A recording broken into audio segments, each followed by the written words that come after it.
Hello my friends, Railgan here again, and today we're having a look at how to destroy the new mech. As you all know, patch 3.8 is about to go live. I'm making this video on the 22nd I believe, so it should be live on an A later today. And today I want to talk to you, or explain to you, how exactly do you beat the new mech? What is the composition to go for, and what will the Terran most likely do? So I'm not really going to focus too much on the opener. I'm going for a fairly quick 3-base opener with of a pool first. So it's like pool, hatch, gas, hatch. Like super quick, like people do against Protoss as well. Nothing magical. I send 2 links across the map to do a little bit of damage. At home I continue to leave 1 drone in the gas. It's kind of up to you how you play the opener out. It's not too important. What's more important is the mid-game stages that we're going to have a look at very soon. So, in the new patch, what I face a lot are Hellion openers, like a Reaper and 2 Hellions walking across the map, and then more Hellions trying to sneak into my natural, things like that. I usually just kind of thrown up. You might need to check. I'm doing it a little bit with Overlords, so see what is leaving. You have to be careful of Cyclones. If he goes for a big Cyclone attack, you will probably need Banelings. But if he does not do that, like you need Banelings because Hellbat Cyclone will kill Lings fairly quickly. But adding some Banelings to the mix to blow up the Hellions and to then kill the Lings, to then kill the Cyclones with your Lings is really good. What I'm doing though is just a 5 queen opener, I believe, into Spore Crawlers at my bases, since I saw that he went for a Banshee. Not every Terran is opening Banshee at the moment. I'm facing it fairly often. I think it's a good opener. Now if you look at the worker count, I'm actually a little bit behind because I made so many links trying to do counter attacks. Sadly, quite a couple of them get roasted. I also got my lair on the way at the 5-minute mark. I think that's about the standard timing that you get right now as well in the current patch. I don't play perfectly every game, so of course I have my mistakes and I take big risks with ling attacks like this. However, the Terran does not have a third base yet. He has a Widow Mine placed here to most likely try and swat away Mutas, but I'm not quite sure. Anyways, the Banshee attacks. My Spore is a little bit misplaced, so I cannot quite see the Banshee if it goes to the far left. Like right here I cannot see it, see? My queen is not shooting. A small mistake, but I have additional queens and I'm kind of doing okay. My droning, it took me a while to get a decent drone lead. Right now I'm going to be up quite a few, but he has his 3 CCs ready as well. Now upgrade wise, I'm going for Lynx and for the Carapace and the melee upgrade into Spire. You can also skip the melee upgrade and go straight into the ranged attack upgrade, which might be even better. The reason why I'm going Mutas is that the Terran anti-air got nerfed heavily. Like Liberators will no longer absolutely destroy your Mutas. They do about half as much damage, a little bit less than half I believe, than they used to. So your Mutalisks will do a fairly good job. Right here I sadly did not bring an Overseer, so I lost that hatch, but that happens. About the map, I didn't quite talk about it yet, but this is going to be one of the new maps that gets added back into the pool this season. Newkirk Precinct, one of the good old mech maps with the destructible 4th/5th base. I'm going for a lot of Mutas and I'm also getting the Carapace upgrade. He of course scouts it. I'm still droning, going up to more drones. Drones are quite good units. Can always suggest building those. Now, right now, what I'm seeing from the Terran is a lot of tanks. I can't say that tanks are the most common thing that you will see. I've actually seen quite a few people trying to almost skip the tanks entirely. The reason why they are kind of bad are Mutalisks. Like they on the ground, pretty much everything dies. But you struggle quite a bit against Mutalisks and Swarm Hosts, and eventually like a Swarm Host Hydralisk composition that is going to be our end goal. So kind of iffy at going for tanks. On my side of the things, I built a third evolution chamber. Copied that straight from our good Zerg friend. Was it Rogue? I think.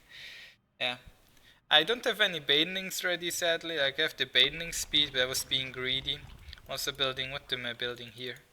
2 Hydralisk dens and the infestation pit. So my lings all get melted.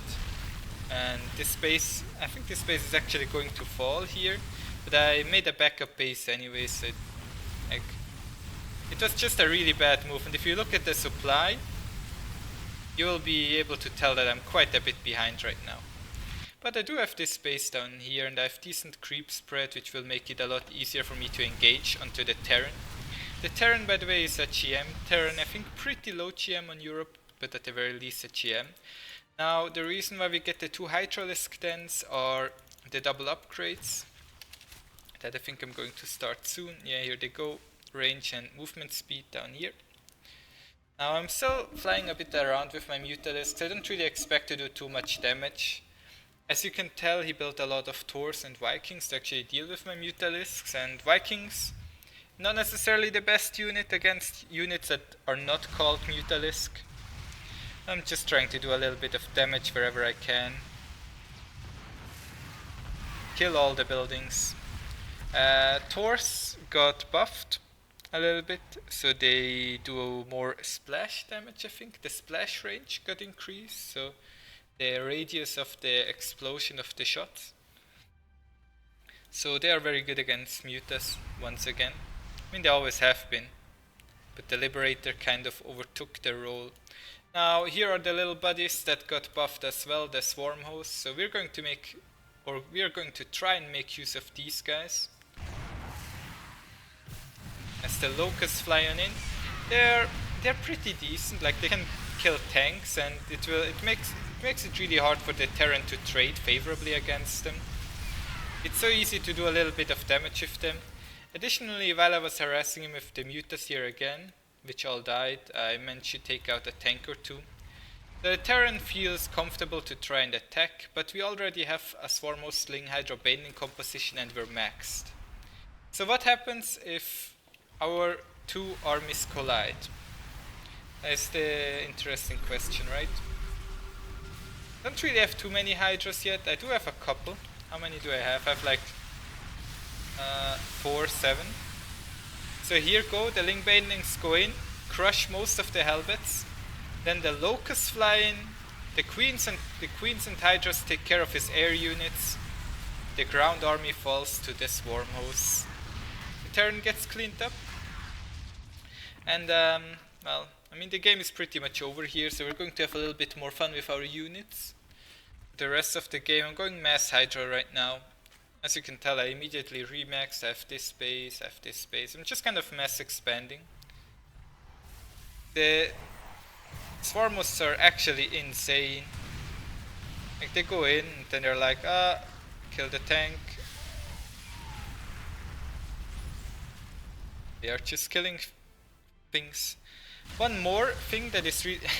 I'm not sure what that was, but he started harassing me with